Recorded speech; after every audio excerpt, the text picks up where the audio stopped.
तो हेलो साथियों, आज के सेशन में हम लोग बात करने वाले हैं पार्ट वन श्रम विभाजन और जाति प्रथा के सारांश के बारे में बात करेंगे।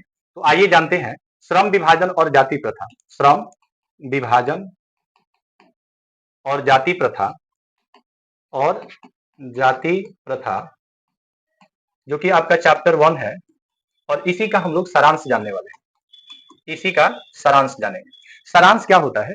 किसी भी पाठ को जब आप संक्षिप्त रूप में सारी चीजों को अगर आप शॉर्ट में व्यक्त कर देते हैं तो इस चीज को हम लोग सारांश कहते हैं। ठीक है, और आज इसी के बारे में हम लोग डिस्कस करने वाले हैं। श्रम विभाजन और जाति प्रथा जो कि गोधूली भाग जो फर्स्ट चैप्टर है उसी के बारे में हम लोग डिस्कस करने वाले हैं। तो आइए समझते हैं लेखक महोदय हम सभी को क्या संदेश देना चाहते हैं। सबसे पहले आपको बता दें कि प्रस्तुत पाठ में आप यहाँ देख सकते हैं प्रस्तुत पाठ में लेखक महोदय ने जाति प्रथा, ये जाति ऐसी है कि जाति ही नहीं। आप देखिएगा कि भारत में सबसे बड़ी जो कुरीति है वो है आपकी जाति प्रथा। जाति प्रथा कभी उच्च जात के नाम पे, कभी नीच जात के नाम पे, कभी नान जात के नाम पे, कभी बड़ जात के नाम पे, कभी समुदाय को लेकर के, इन चीजों को लेकर के भारत बहुत पीछे है।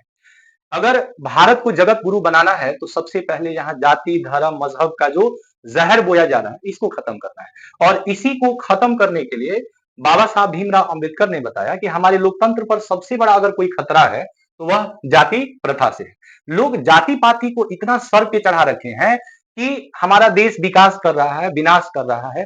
200 सालों में हमारे देश ने क्या तरक्की किया है, कभी इसके बारे में कोई चर्चा नहीं करता। और इसी को लेकर के बाबा साहब भीमराव अंबेडकर ने बताया कि जाति प्रथा के कारण समाज में उत्पन्न रूढ़िवादिता एवं लोकतंत्र पर खतरा को इन्होंने क्या किया है, चित्रित किया है। तो सबसे पहले समझिएगा कि बाबा साहब भीमराव अंबेडकर ने बताया कि भारत में सबसे बड़ी जो बेरोजगारी का जो प्रमुख जो कारण है वो तो एक जाति प्रथा है और दूसरा श्रम विभाजन है। श्रम विभाजन और जाति प्रथा के कारण ही हमारे हमारे देश में बेरोजगारी सबसे ज्यादा पनप रहा है। ये कहते हैं कि भारत आज के इस वैज्ञानिक युग में भी जातिवाद की पोषकों की कमी नहीं है। ये जो पोषक देख रहे हैं ना साथियों, इसका अर्थ होता है समर्थक, मतलब जो सपोर्टर लोग हैं। आज भी लोग विकास के नाम पे वोट नहीं करते हैं। आज भी लोग अपने जाति के व्यक्ति को ही वोट करते हैं और उनको लगता है कि मेरी जाति का है तो लूटेगा भी तो मेरी जाति वाला ही लूटेगा। लेकिन कभी भी किसी भी राज्य में, किसी भी देश में अगर आप जाति के नाम पे अगर आप वोट कर रहे हैं तो फिर आप नेता नहीं, कहते हैं ना कि जीजा को चुन रहे हैं। समझ रहे हैं कि नहीं? इसलिए विकास के नाम पर आपको नेता को चुनना है कि विकास कर रहा है कि नहीं। वो किस जाति पाति धर्म मजहब का है उससे कोई लेन देन नहीं है। अगर आप जाति को बढ़ावा देंगे तो जाति तो बहुत ऊपर जाएगी लेकिन फिर आपके क्षेत्र का विकास नहीं होगा। आपको बता दें कि उनका तर्क है कि आधुनिक समाज जो है कार्य कुशलता के लिए श्रम विभाजन को आवश्यक मानता है। इस चीज को समझिएगा, हर एक जाति की जो है ना श्रम का क्या कर दिया गया, विभाजन कर दिया गया कि भैया जैसे कोई मान लीजिए कि कोई व्यक्ति जो है कास्ट से मान लीजिए कि क्या है, सुनार है तो वो ज्वेलरी अच्छा बनाता है, कुम्हार है तो बर्तन वगैरह अच्छा बनाता है। इसके बाद जैसे कारपेंटर है, बढ़ई है तो वह जो है क्या करता है, फर्नीचर वगैरह अच्छा बनाता है। लोहार है तो वह अपनी टूल्स वगैरह अच्छे से बनाता है। तो हर एक जाति की अपनी एक विशेषता है क्योंकि उसके जो पूर्वज वो काम करते आए हैं उसमें वह एक्सपर्ट है, दक्ष है। और इसलिए बाबा साहब भीमराव अंबेडकर ने कहा कि कार्य कुशलता के लिए अगर श्रम विभाजन को अगर बांट दिया गया है तो इसमें कोई बुराई नहीं है। लेकिन दिक्कत कहां आती है कि जैसे जाति के आधार पर आपने श्रम का क्या कर दिया, विभाजन कर दिया। और विभाजन करने के बाद इसमें सबसे बड़ी जो बुराइयां होती है वो है उच्च नीच जो इसमें उत्पन्न हो जाता है, ये जाति प्रथा का सबसे बड़ा बुराई होता है। क्योंकि जाति प्रथा के कारण श्रमिकों का अस्वाभाविक विभाजन विभाजित वर्गों को एक दूसरे के अपेक्षा जो है ऊंच नीच भी करार देती है, जो विश्व के किसी भी समाज में नहीं पाया जाता है। पहले तो भारत में लोगों को जाति के आधार पर बांट दिया गया कि भैया ये कुम्हार है तो ये बर्तन बनाएगा, लोहार है तो लोहा पीटेगा, बढ़ई है तो यह कारपेंटर का जो काम है वो करेगा, फर्नीचर वगैरह बनाएगा।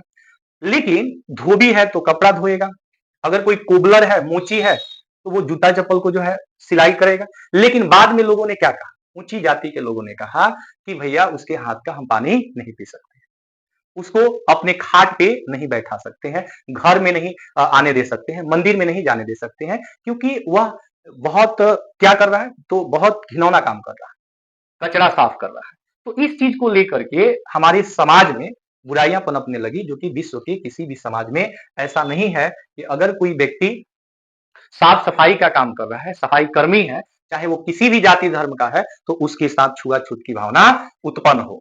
आपको बता दें कि अस्वाभाविक विभाजन के कारण मनुष्य कह रहा है कि अस्वाभाविक श्रम विभाजन के कारण मनुष्य स्वतंत्र रूप से अपनी पेशा का चुनाव नहीं कर सकता। समझ रहे हैं कि नहीं? आज व्यक्ति मान लीजिए कितना भी पढ़ा लिखा, लेकिन अगर उसके पास श्रम विभाजन की स्वतंत्रता न हो कि अपने मनचाहे ढंग से वह काम को चुन सकता है, तो फिर आपको बता दें कि माता पिता के सामाजिक स्तर के अनुसार पेशा निर्धारित कर दिया जाता है और मनुष्य को जीवन भर के लिए एक पेशे में बांध दिया जाता है। फिर वहां पे शैक्षणिक दक्षता का कोई महत्व नहीं रह जाता है। ये सबसे बड़ी क्या है? समाज की बुराइयां हैं और बेरोजगारी का प्रमुख कारण है। श्रम विभाजन ही बेरोजगारी का प्रमुख कारण है। क्यों? क्योंकि व्यक्ति को कहा गया कि आपको यही काम करना है, उसके अलावा आपको कोई दूसरा काम नहीं करना है। चाहे उस काम में आपको प्रॉफिट हो, लॉस हो, आपको भूखमरी का सामना करना पड़े, लेकिन फिर भी आपको अपने जाति का जो काम दिया गया है उसी को आपको करना है। भले ही पेशा अनुपयुक्त है, आपका पेट भरे या ना भरे, आपके परिवार की लालन पालन हो या ना हो, लेकिन अपर्याप्त होने के कारण वह भूखों मर जाए। पैतृक पेशा में वह पारंगत नहीं हो, इसके बाद भी चुनाव जो है करना पड़ता है उसे किस चीज का? तो जो उसके पूर्वज, उसके दादा परदादा माता पिता करते आए हैं। और जाति प्रथा भारत में बेरोजगारी का प्रमुख और प्रत्यक्ष कारण बनी हुई है, क्योंकि यहां पे क्या होता है कि विभाजित वर्ग को वही काम करना पड़ता है जो उसके दादा परदादा करते आए हैं। इस प्रकार हम देखते हैं कि श्रम विभाजन की दृष्टि से भी जाति प्रथा गंभीर दोषों से क्या है? युक्त है। यह एक बुराई है। व्यक्ति को अपने क्षमता के अनुसार, अपनी शैक्षणिक योग्यता के अनुसार उसे कार्य चुनने की आजादी होनी चाहिए, स्वतंत्रता होनी चाहिए। यह नहीं होना चाहिए कि व्यक्ति इसी जाति का है तो वह उसी जाति से संबंधित कार्यों को करेगा। क्योंकि आज देखते हैं कि उद्योग धंधों में गरीबी और उत्पीड़न उतनी बड़ी समस्या नहीं है जितनी कि यह बहुत से लोग निर्धारित कार्य को अरुचि के साथ व्यवस्था पूर्वक करते हैं। देखिए, मन नहीं लगता है उस काम में।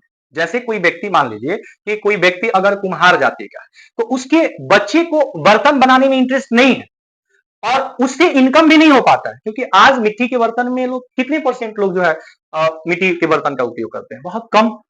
तो उतना से तो उसका पेट नहीं भर सकता है, जीवन यापन नहीं हो सकता है। तो फिर उसको अरुचि के साथ कार्य को करना पड़ता है, रुचि उसमें नहीं होती है। और ऐसी परिस्थिति में स्वभावतः मनुष्य को दुर्भावनाओं से ग्रस्त रहकर टालू काम करने पड़ते हैं। मतलब काम में मन नहीं लगता है, टाल मटोल करते हैं, पूरे इंटरेस्ट के साथ आप काम नहीं कर पाते हैं और इसका परिणाम ये होता है कि आप उस काम में दक्ष नहीं हो पाते हैं। ये बाबा साहब भीमराव अंबेडकर आपको संदेश देते हैं। टालू काम करने से क्या होता है कि आर्थिक पहलू से भी जाति प्रथा हानिकारक प्रथा है। यानी कि जाति प्रथा को हानिकारक प्रथा की दृष्टि से देखा गया है, क्योंकि व्यक्ति अरुचि के साथ टालू काम करता है। और लेखक की दृष्टि में आदर्श समाज क्या है? जिस समाज में स्वतंत्रता हो, पहली चीजें क्या हो? स्वतंत्रता हो, क्षमता हो मतलब समानता हो, और तीसरा भ्रातृत्व हो मतलब भाईचारा हो। जिस समाज में स्वतंत्रता होती है, क्षमता होती है, भ्रातृत्व होती है, जो समाज इस पे आधारित होगा उसी समाज को हम लोग आदर्श समाज के नाम से जानते हैं। और यही समाज गतिशील होती है और यही होनी चाहिए। वांछित परिवर्तन के समाज के एक छोर से दूसरे छोर तक संचारित हो सके, जैसे दूध और पानी के मिश्रण की तरह भाईचारे का यही वास्तविक रूप है। और इसी का दूसरा नाम लोकतंत्र है। लोकतंत्र क्या होता है? लोगों के द्वारा चुना गया जो प्रत्याशी होता है वो जनता पे शासन करता है। ऐसा नहीं है कि राजा का पुत्र ही राजा होगा, चाहे वह उस लायक हो या न हो। लोकतंत्र में आप देखते हैं कि लोग विकास के नाम पर वोट करते हैं। ऐसा नहीं है कि प्रधानमंत्री का बेटा ही प्रधानमंत्री बनेगा, मुख्यमंत्री का बेटा ही मुख्यमंत्री बनेगा, कोई जरूरी नहीं। अगर वो सक्षम है, उसमें ये वो योग्यता है, काबिलियत है, तो जनता उसको सराखों पे बैठा सकती है।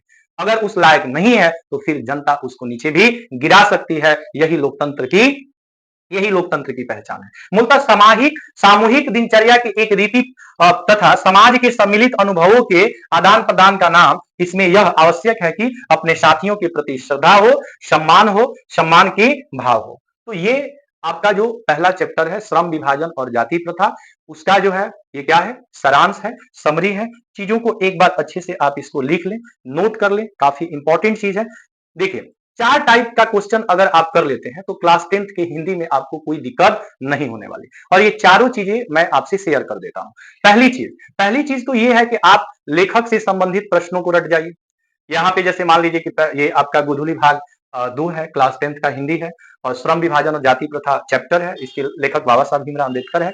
ये सारी चीजें जो है मैंने इसके पहले वाले वीडियो में अपलोड कर दिया है, तो आपको उसको अच्छे से देखेंगे। ये लेखक की जीवनी है, बायोग्राफी है, और लेखक की प्रमुख रचनाएं हैं, निधन है, स्मारक कहाँ बनाया गया है। फिर यहाँ पे हम लोग डिस्कस किए, इन चीजों को अच्छे से आप लोग देख लेंगे। मैं स्लाइड हो जाता हूँ, इन चीजों को अच्छे से आप लोग देख लेंगे। ये समरी है, इसका स्क्रीनशॉट आप ले लेंगे, स्क्रीनशॉट ले लेंगे।